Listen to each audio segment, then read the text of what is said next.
Hello folks, this is Mike the Health Book Guy with the first video for my weekly medical news updates. First, I want to apologize for not having this video ready by Saturday like I said that I would in my last video.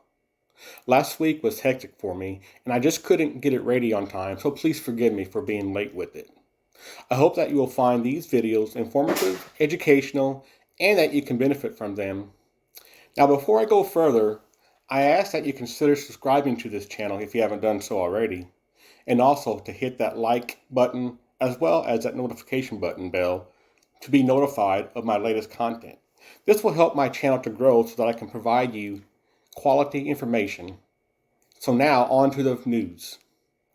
I want you to know that I am leaving links to all of these news stories in the description of this video below so that you can see them for yourself.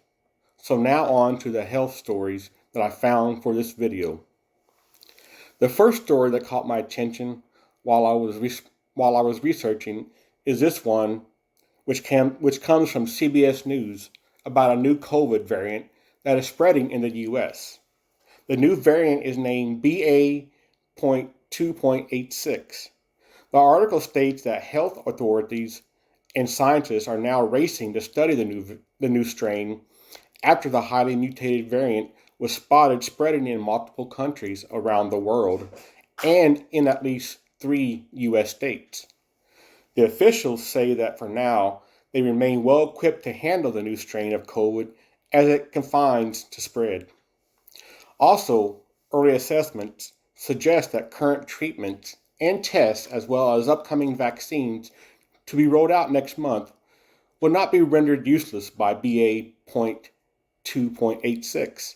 This new variant is being nicknamed Corolla on social media. This, in my opinion, is worth keeping an eye on, folks, as we go into the fall and into the winter seasons. So be vigilant and take precautions. You know what to do. We've been through this before, folks.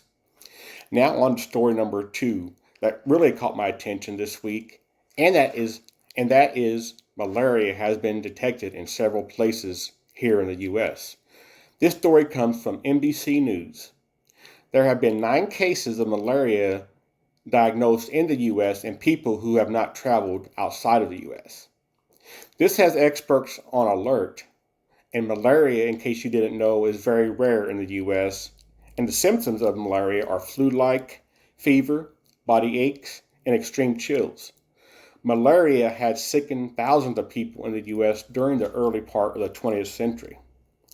Malaria is spread by a parasite that a mosquito transmits when it bites a person. By the 1950s, malaria was essentially eliminated here in the U.S. due to insecticides and by getting rid of standing water where mosquitoes like to breed.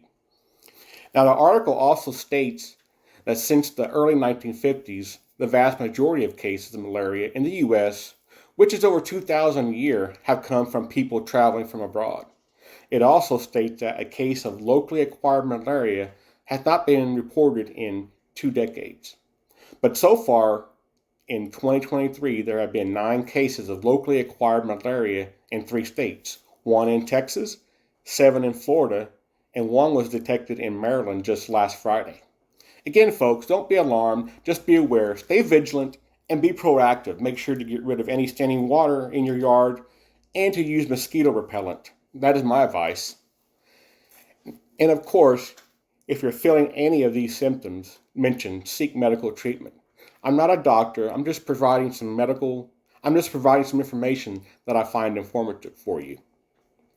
And now on to story number 3, folks, which is very shocking to me. And it comes from Science Daily.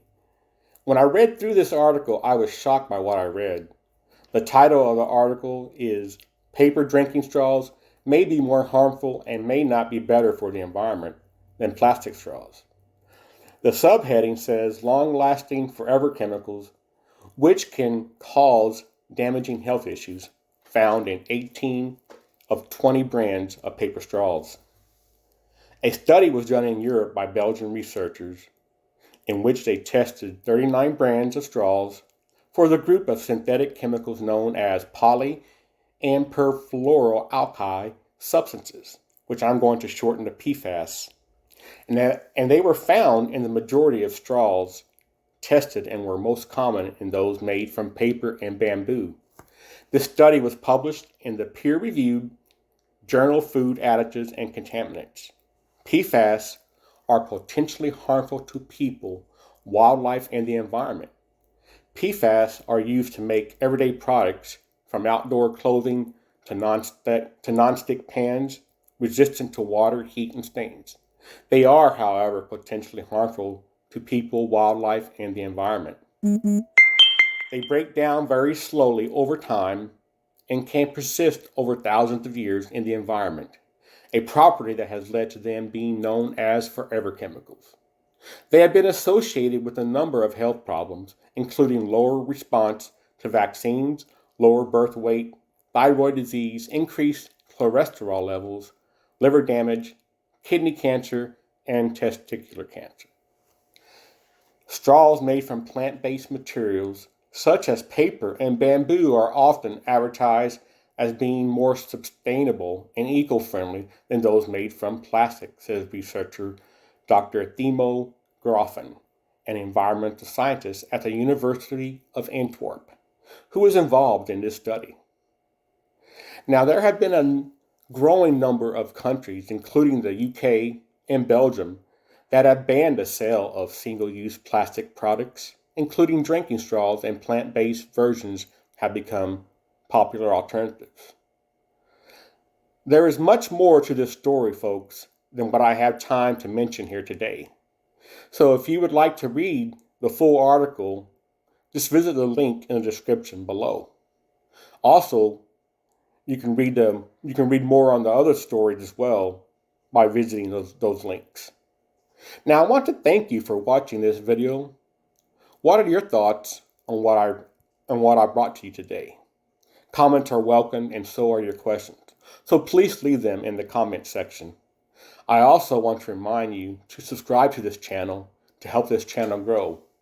And don't forget to hit the bell to be notified of my new content. Thanks once again, and I'll see you all next week with my new video. Y'all have a wonderful week. Stay safe.